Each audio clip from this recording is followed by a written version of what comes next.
Hello and welcome back to my channel. This will be my final video of the 2025 Microsoft Excel World Championship cases because this is the final case from this year's competition.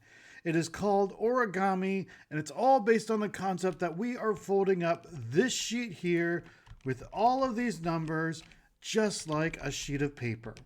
Let me read the instructions here for you. Microsoft Dev's conversation in 1985. Everything that was done on paper will be unbelievably easy to do on the computer now that we have Excel. Case author, are you sure about that? In this case, we will be folding our sheet of paper countless times, and it is the core principle of the Japanese art of origami. Every time you fold the sheet of paper in a specific direction, it mirrors itself across the corresponding axis. As a byproduct of that, the top part of it covers the part that's underneath. A right arrow symbol means folding from left to right. This is how folding works. Diagonal folding in levels 6 and 7 may be tricky because the main axis cells won't change place, so keep that in mind. For visual schemes, check the simple folding and multiple folding electronic sheets. So here's a simple folding sheet, and basically this is what we have. So we have a piece of paper. Here's an example of numbers 1 to 64.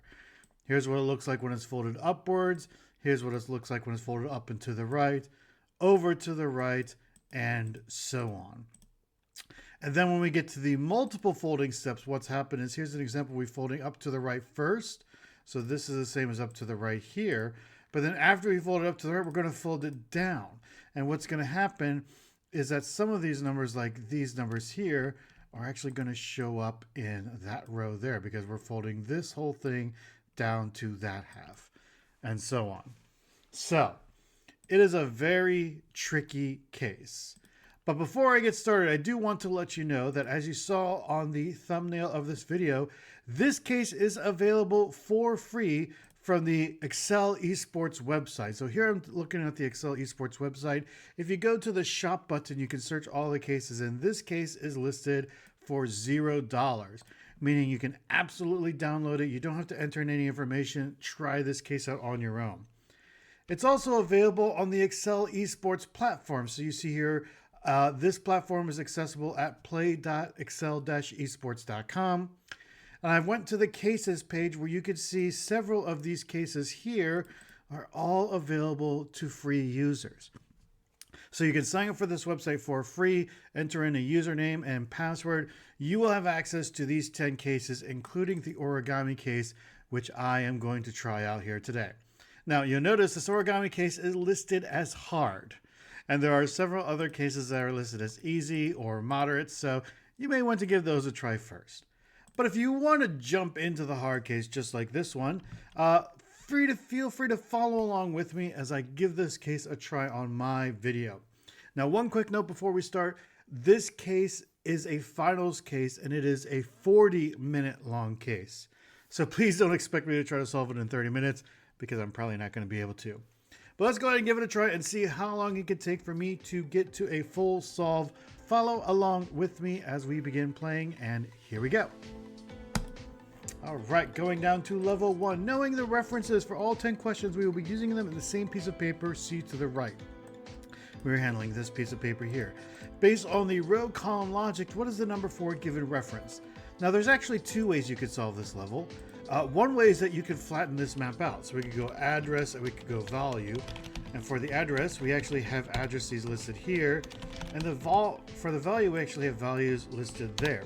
So you could really easily just say, XLOOKUP this value in the addresses, return the values there, and you will get your answer that way. But what this case is really trying to get at is try to see where's row 2, column 2, and finding the number this way. So what I'm going to do now is I am going to extract the numbers from this cell. So I'm going to do regex extract the single digits because they're all single digits. Yes, they are. Return mode is 1, so that means I'm going to extract both numbers here. And then what I could do is I can index this piece of paper by the row number and the column number that I've extracted there. And that's going to get us our answer as well. I'm going to use this method because this is a method you're going to see me use throughout the rest of the case. Let's go on to level 2. Finding your piece of paper. Now we must use a specific area of our sheet of paper. Sum the numbers in the cells on the square of a specific size that is centered around the given center cell. What is the total sum? Now, just like on the previous level, there's also two ways to do this level. The quick and easy way is to use a combination of offset and indirect. So for indirect, I am going to look at my sheet of paper, worksheet here, and use this cell to get the center cell. If I take out the offset, you're going to see what the result of that. I'm going to get the number 1, which is the number 1 in the center of the cell there. Now what offset will allow us to do is it will allow us to offset that address, but then also allow us to select a larger range. So for the rows and columns, because we're looking at a size of 7, what I'm going to do is I am going to start by going 3 cells up and to the left. So to calculate those 3 cells, I'm going to take this size minus 1 and divide that number by 2.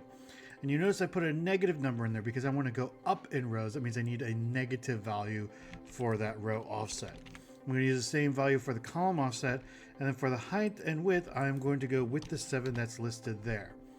So now we're getting the same cells that we have in the example image. But the problem with this formula, is that it's using this function called indirect. And while it's really nice and quick in what it does, it's also what's known as a volatile function. It's constantly calculating, and that constant calculation is going to take up a lot of time, especially when we add it to these other 20 cells in this level. So instead, I'm going to do it a different way. That's going to make this a lot quicker. I'm going to flatten out my map first. So let's call this range MP. And then what I want to do over here is my normal row, column, address, and value. So for my row, you've seen these functions before. To call map MP row, to call map MP column. Address is going to take those numbers and put them in an address function to get my address. And then I can to call value to get my, oh no, I can't. I can to call MP to get my value on that side. But now what I'm going to do is these are absolute references, or these are references to the row and column numbers on this sheet. I want to change these to get the row and column numbers within this MP range here. And so to do that, I am going to add 2 more columns. I'm going to call this RIA for row in array and CIA for column in array. And what I'm going to do is I'm going to take the row values listed here and subtract the minimum of those values minus 1. So here we're always going to start with 1 there. I would do the same thing with the column in array, and so we get columns number 1 through however many columns there are in this array. We'll take a look at that in a moment. So these I'm going to be able to use to index whatever cell reference I want within that range. So let me take these 4 columns and I'm going to turn them into named ranges using the values in the top row. Wait a second, I forgot to actually add these headers. I need those headers, those are kind of important. Use these using the values in the top row. There we go. So this way when I type add, it's going to highlight that address range here. So now let's go back and let me show you how I'm going to reference it with these new columns here. So I am going to index MP. The row number is going to be based off of that row number. So let's go ahead and XLOOKUP this value and address and return row in array. And we'll do the same thing here. Look up this from address, return column in array. Now I'm going to get 1 just like you saw before, but I need to get this 7 by 7 grid. So what I'm going to do for this row number is I'm going to add a sequence based on the number of rows. So the number of rows should be 7. And we are going to start with that same formula that I looked at before. Negative 7 minus 1 divided by 2. So that's now going to let me go from negative 3, negative 2, negative 1, 0, 1, 2, and 3. So that's how it's going to work for the row numbers. For the column numbers, I just need to make one small switch that this isn't the number of rows, it's rather the number of columns. And there you go. Now I've got the same array that I got earlier before. And because the question is asking what is the total sum, I'm just going to sum all of these numbers together. Now, you probably won't notice it a lot in this video, but if you have a slower than, or let's say a not top-end computer like I do, you will notice it very quickly as we move on through the levels how much that volatile function of indirect really stacks up. Let's go to level 3, left to right folding. Warmed up. In this level, we will be folding an 8x8 square starting at the top left cell, always from left to right. That means the original left part will cover the right part, but mirrored by the axis. After folding, which number will be visible at the given reference. All right, we have a nice example here. So we know we're going to deal with 8x8 squares, so let's use that index function to pull out the 8x8 square. So I'm going to index MP. Row number is going to be xlookup this in address return row and array. Column number is going to be xlookup this address from address return column and array. And then we're going to add a sequence of 8. This one's actually going to be easier because we just need 8 starting at 0. So it's going to be plus 0, 1, 2, 3. That's going to give us ending values of 1, 2, 8 that way. And then here I'm going to add sequence of 8 columns starting at 0 as well. So here's our starting array. It's going to match this picture on the top corner. But now we need to flip it. We need to flip it to the right. We need to flip it to this side. And then to flip it to the right, let me go ahead and let this be O for original. And then to flip it, we are going to index O. The row numbers are going to stay the same because we're not flipping the rows. So let's go ahead and do sequence of 8 there. That's the number of rows. And then for column, we are going to flip this. So instead of going 1 to 8, we need to go back from 8 to 1. So we are going to go sequence of 8 columns starting at 8 and -1 step each time. Now when I do that, now we see we have 9, 4, 15, 15 from the top right corner, which is matching the top right corner on this side. And once again, we have this RC reference here. So let's go ahead and pull out the RC numbers from that. I'm going to let RC be regex extract. Are these all single digits again? Yes, they are. Return both there. And then with that, I'm going to let R be the first number, so index RC1. C is going to be the second number, index RC2. So now I have an R, I have a C value, and I have this index here, which is flipping the square. So I'm going to go ahead and index that square. It looks like because I'm indexing twice, but based on the row and column number from the question. That's going to give me the answer of 20, and that's what I can use to solve this level. There we go. All right, let's go on to level 4. 4 directions allowed, no diagonals. Same as level 3, but now the square size changes and folding in all 4 directions are allowed, no diagonals. After folding, which number will be visible at the given reference. So we're going to do the same thing with folding to the right here. In fact, do I have any folding to the right? I do. So actually, if I copy and paste this formula there, it won't be very happy. I won't be very happy. I don't know. I really don't know. I'll figure that out later. All right, but let's go ahead now. I'm going to use the same formula, but I'm going to consider all the possible kinds of folds here. So let's go ahead and put 19 up there. I'm going to copy this formula, move it down here so I can get the same references there. But I'm going to move it out here so that I can change the formula as necessary.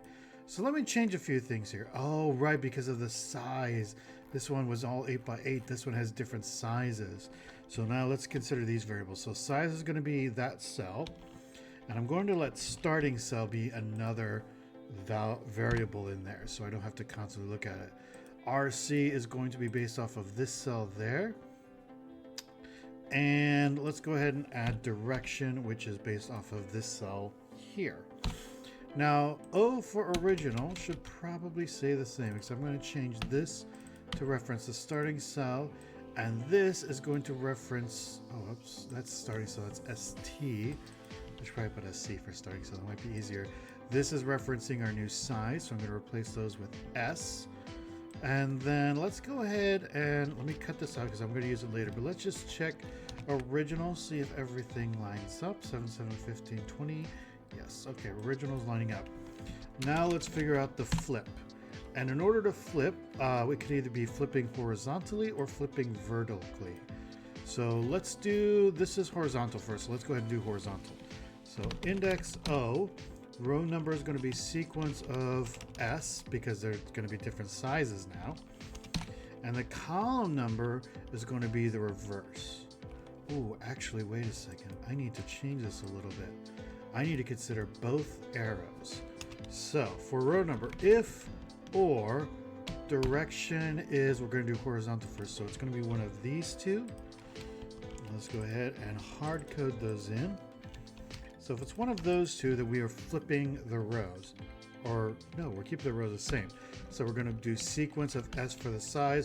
Otherwise, we are going to flip the rows. So sequence of S starting from S going -1 direction. Okay, so that's going to handle the row number. Let's handle the column number. And this should be relatively similar. Let me just copy paste that in. So if we're flipping this way, we excuse me, we are flipping the columns. So let me just change this part. So we're going to flip the columns back. So columns starting a column going -1. Otherwise, we're just going to have a sequence of the columns there. Okay, let's see what F looks like now. So now we have 20, 10, 7, 20, 10, 7, 27, 19. Good, that's exactly what we want. So now we have F, and this next part should be easy. All we need to do is index F based on R and C, which we've already calculated up here. I get 19. 19 is the correct answer. Let's go ahead and run through this level. Oh, whoa, what happened here? What happened here? Well, that's very interesting. Let me just track that again. Okay, something happened with some of these. Let's go ahead and figure out what. Why is that happening? It's weird it's only happening on this one. Oh, I see why, because now we're dealing with double digit for row and column references. Oops. That solves that level. Let's go on to level 5. Now we have double orthogonal folding, still with no diagonals. Same as level 4, but back to back. After folding, which number will be visible at the given reference? So now we're doing the same folds as we've done up here, except we're just doing them twice right now. So what I'm going to do for this one is I am going to use a trick that I have been learning lately, and that is figuring in using the reduce function to repeat certain steps within the process. So everything is the same except this direction. Now we have two directions. So I'm going to do regex extract this based on \X. So that's going to be any symbol, letter, emoji, whatever, any character basically, and return all of them just like that. So now my D's are going to change. Let's go ahead and bring this O up here, and then great. Now for F, I am going to go ahead and run this in a reduce function. What reduce does, like I said, it will repeat a calculation and then show me the end result. So we're going to reduce. Their starting value is going to be O for original. The array is going to be on direction. So basically what that does is it'll redo the step on each direction. Now after this, I'm going to do lambda VA to allow for a custom function inside. And then I'm going to need to change these O's to V's and D's to A's. So this O is going to be V, A, this is going to be A, and that should do it all. Let's close that reduce there. And then let's just double check what we get for F after we do all of that. In this bottom corner, I have 4, 8, 7, 10, 18, 4. Yes. So now I can go ahead and do index FRC. RC once again is coming up from this reg extract formula that we had up above. And that is how you nice and quickly solve level 5. Level 6, diagonal folding. Now you know how to fold in 4 directions. Let's move to the diagonals. After the folding is done, what are some of the numbers in the given quadrant? So now we're having quadrants that we're dealing with. Now, you may have noticed that what I did before is I didn't delete these numbers that were out from the fold because honestly, you didn't really need to. These empty cells were never referenced before. But now that we need to sum the numbers in the quadrant, we're gonna have to delete these. So that's gonna add an extra step, and doing it diagonally is just tough. So let me go ahead and start. I'll go ahead and start this on a new sheet. Whoops, that level 56, that would be very painful. Level 6, let's copy all of that over. G to J. There we go. And then I'm going to make these a size of 2 so they look like in a grid pattern as you see here. So this is going to be the original, and I want to make sure I leave enough space to fit the whole original. So let's do sequence max of all the sizes within this level. So I have a maximum of 14, so I need to make sure I leave 14 spaces for this. And then let's bring out all of the arrows as well. So sort unique all of the arrows from this level so then I can reference them much easier later. Now I am going to, let's see, can I use this? I can generally use this. I don't need to use it all. I only need to reference this part because I only need to get the original.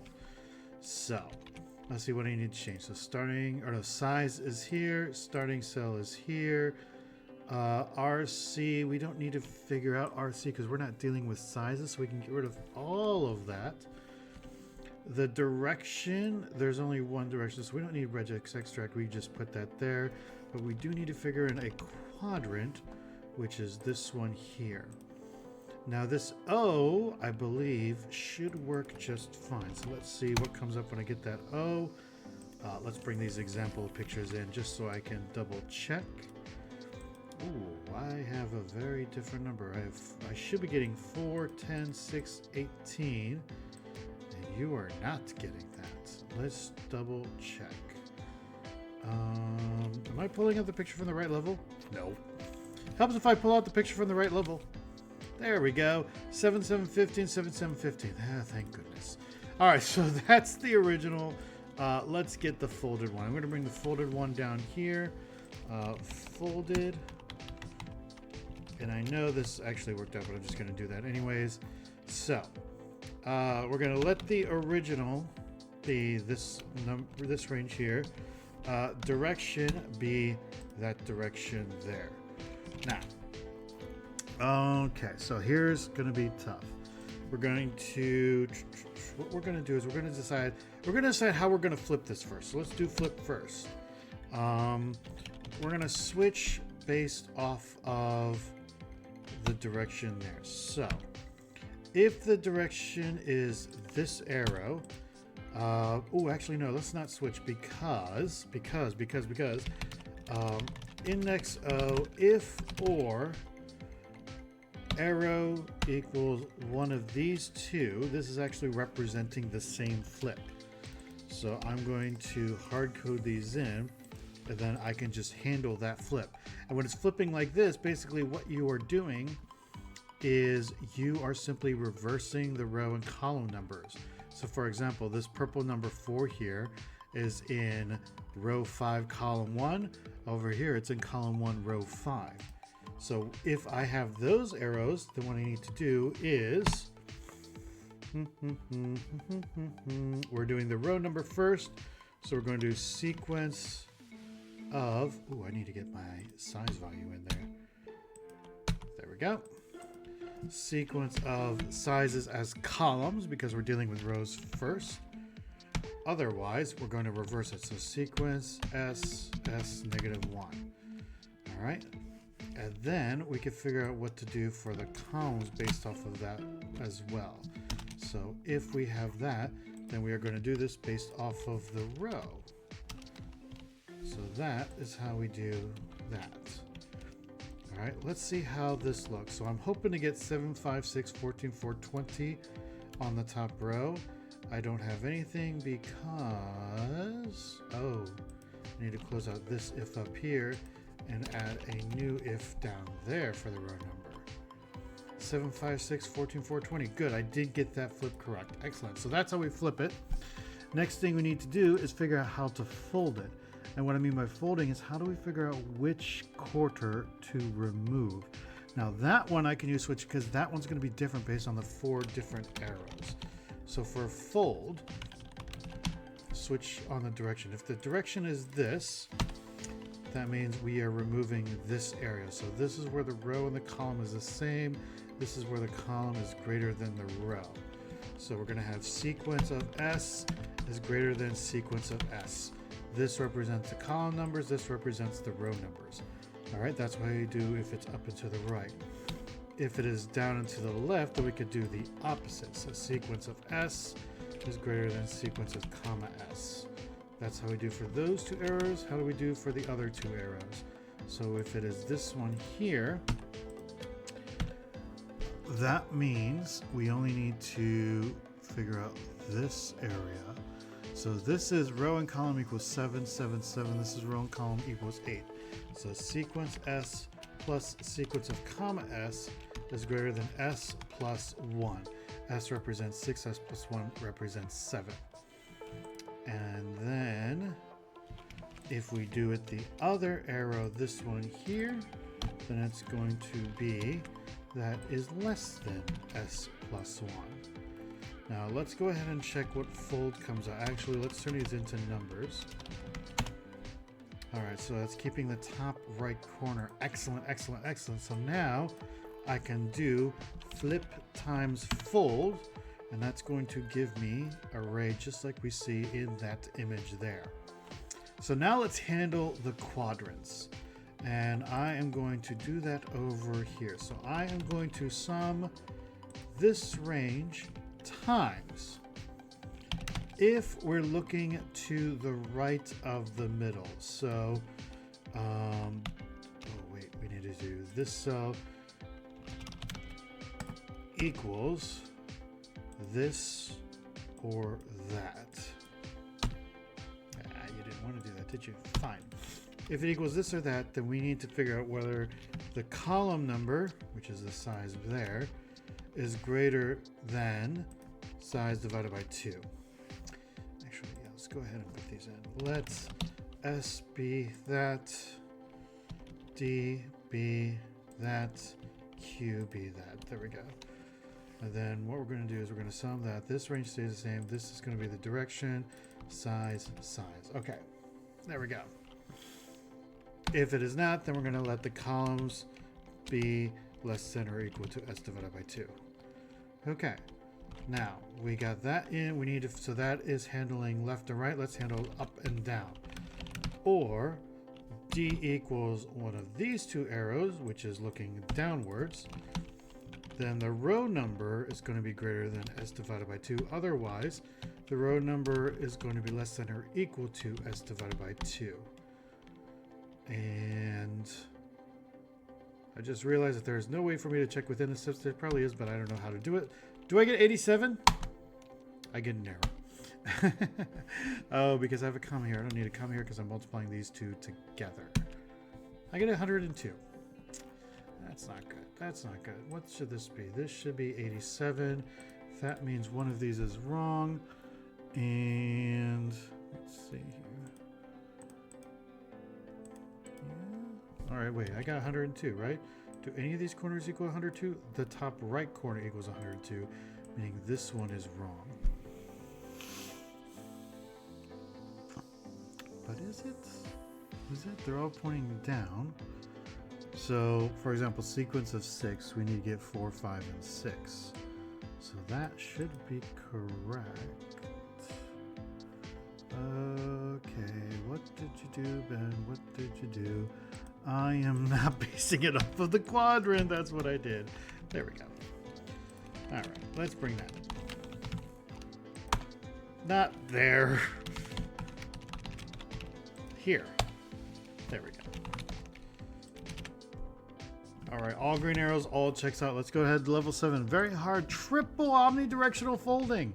Now that you cracked the code for the 8 directions, this one is very simple, right? Yeah, no. Fold consecutively in all 3 given directions and sum all of the remaining numbers. What is the final sum? Yay. All right, so I think I could take a lot of what I got from this level. I'm going to go ahead and create level 7. Let's bring this information over. Whoops, there we go.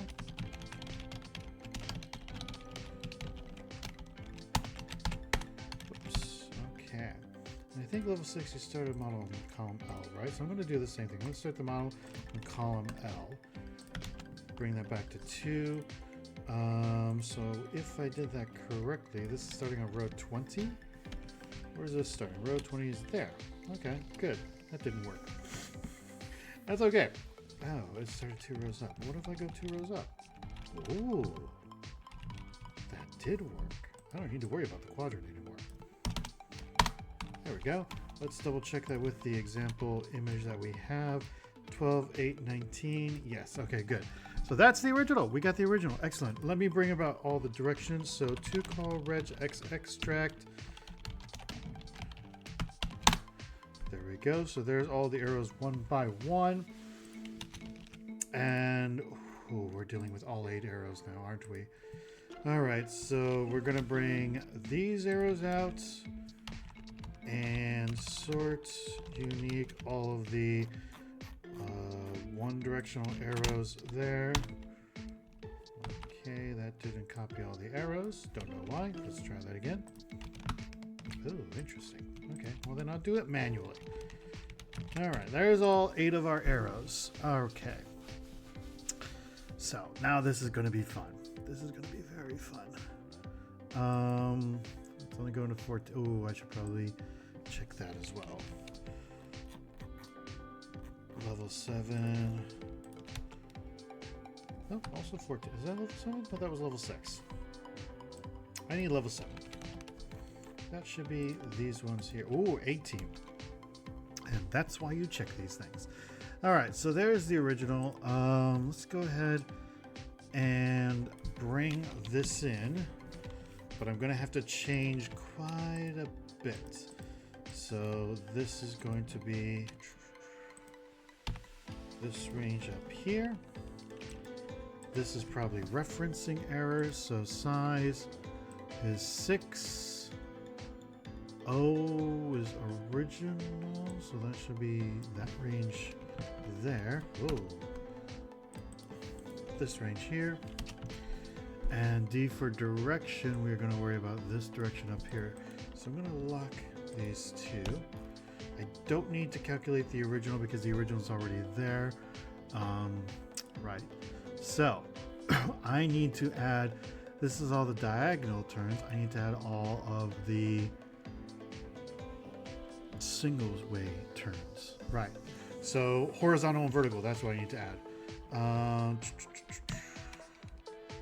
Is this the right? Oh, okay. Okay, right. So this is, oh boy. If or D equals one of the other 2 diagonals, which is this one and this one, then we go by that. So let me just, this is going to take a while. Then we go with that sequence. Okay, now if or D represents a horizontal flip, so we're looking at this flip or that flip. Let's go ahead and lock them in. Then row number is going to stay the same, so sequence S. And then finally, I just need to check something here because I'm feeling a bit uncomfortable about this parenthesis placement. Ah, that's why. The colors, okay. And then finally, if or D represents a vertical flip,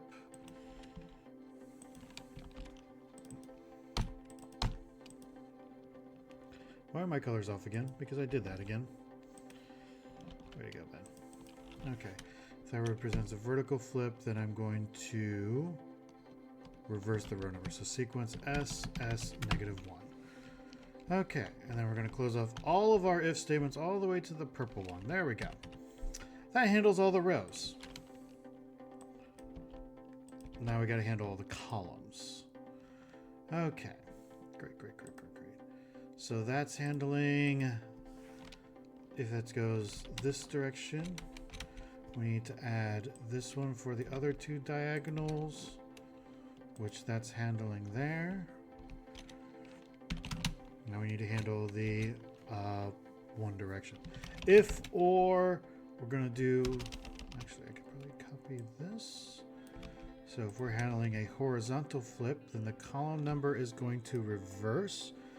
So we're going to sequence column number, starting at that column number going -1.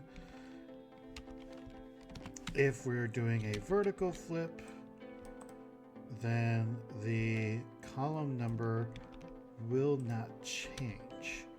So sequence comma S. Okay. Did that cover everything? Is that going to help me get my flip? Let me check flip here. What did I mess up? I messed something up. What did I mess up?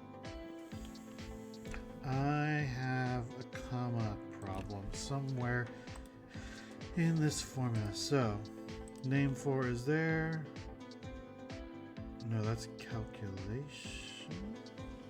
No, that should be in, yeah, the name for, name value for. Ah, okay. I have an extra parenthesis there. And now we're going to close it all off here. Now let's see what flip looks like. So when I flip, the first flip is here. I get 6, 9, 12 in the last column. I get 6, 5, 11. Oh boy. Where is 6, 9? 6, 9, 12 is not in here. Oh, 6, 9, 12 is there. No, no, no, no, no. Okay. So where did I screw up?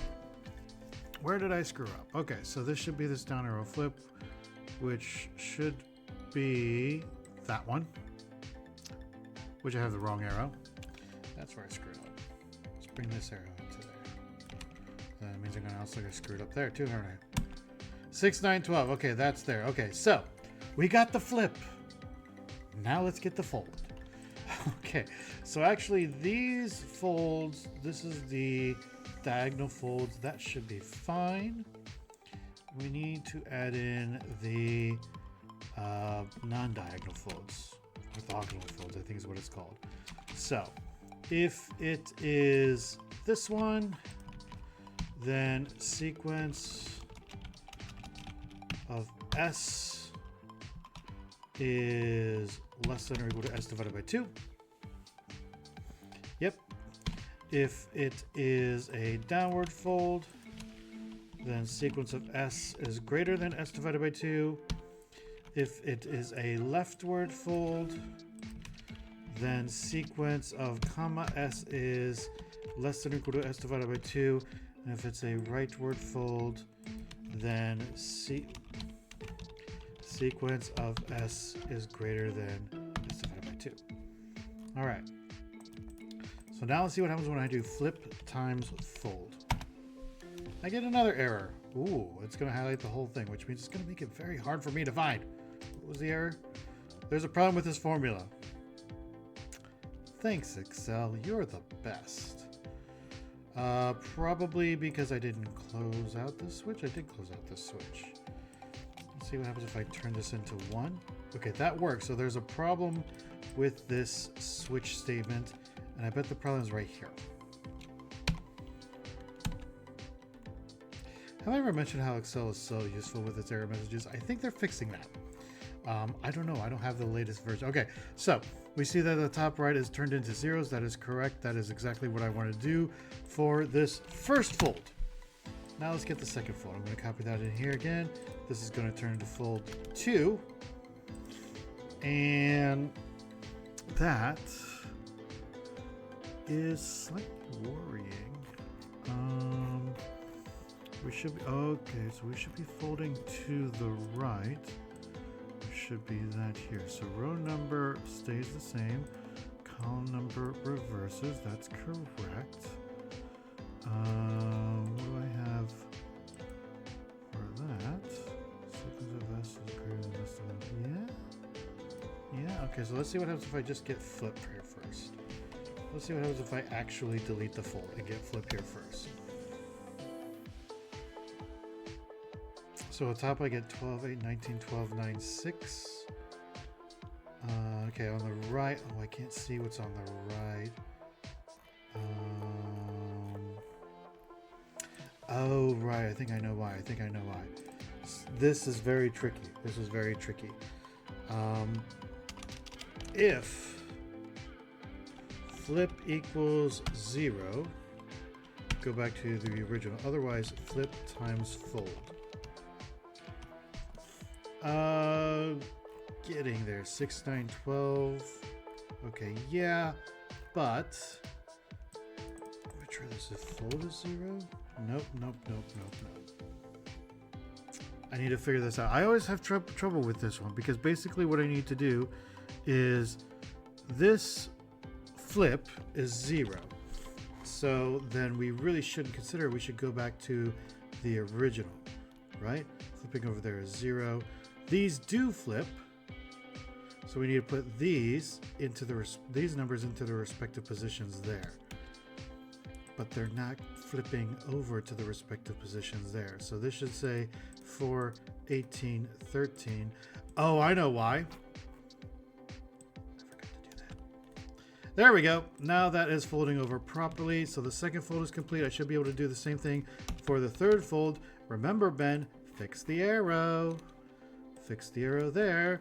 And now I get this diagram that matches the end diagram that I have here.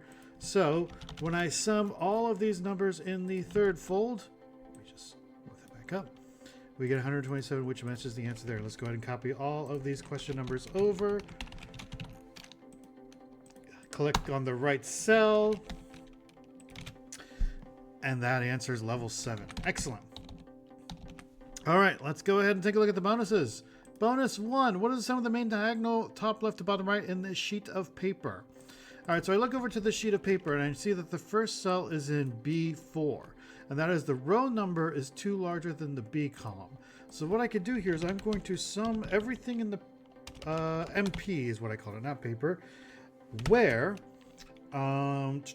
map MP row equals map MP column plus 2.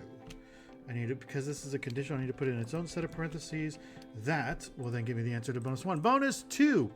What is the sum of the 4 central cells located in the very middle of this sheet of paper?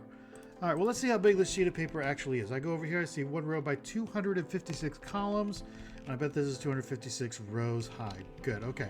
So basically, we're looking at everything within cells 128, 129 for both the rows and the columns. So I'm going to sum index MP row number is going to be the 2 rows starting at 128. The column number is going to be the 2 columns, also starting at 128. That'll give me 46. Bonus 3. What is the largest sum of numbers found in any 5x1 vector in the sheet of paper, vertically or horizontally only, no diagonals? So a vector is a one-dimensional array where the other dimension is just 1. What I'm going to do is I'm going to copy this over, bring it to the front here. We'll call this sheet bonus 3 once my Excel decides to cooperate. Eventually, there we go. Bonus 3. Now the reason why it doesn't want to cooperate is because I noticed that this often adds a lot of calculation time, so I'm going to take it out of this sheet. While I'm taking it out, I do remember that when I'm going to calculate 5 cells to the right, this is going to affect that calculation. So it's going to add some extra columns here so that doesn't get in the way. Now I'm going to do vertical and horizontal, so let's go ahead and copy the sheet in here twice. And for the horizontal one, I'm just going to sum, back on the sheet of paper, the first 5 cells here. Now when I do that, I hold Control, hit Enter. That's going to apply that formula to all of the cells on this sheet. So you see they're getting the nice green flag because Excel's like, wait, you're forgetting other numbers. I'm like, no, I'm not, Excel. Don't tell me what to do. All right, let's do the same thing here. We're going to do a vertical array. So we're going to highlight the whole thing, sum the first 5 cells going this way. Control Enter. There we go. We get the sum of all 5 vertical arrays. And what I'm going to do here is I'm going to find the max of all of those cells. There we go. That's highlighting all of the cells. The maximum value I get is 98. Bonus 4.